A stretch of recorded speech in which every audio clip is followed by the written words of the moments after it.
Popular front of India आणि social democratic party of India ह्यो जरी आतंकवादी संघटना आसल्यो तरी तांचेर बंदी घातिल्ली ना अशें केरळा उच्च न्यायालयाच्या निरीक्षणान आयला।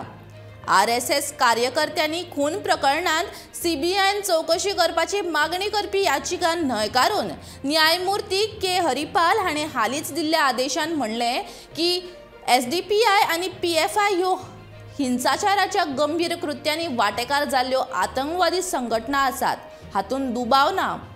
SDPI हो 2009 वर्सा स्थापन जाल्लो एक राजकीय पक्ष इस्लामवादी संघटनेचो PFIचो राजकीय फाटो आसा।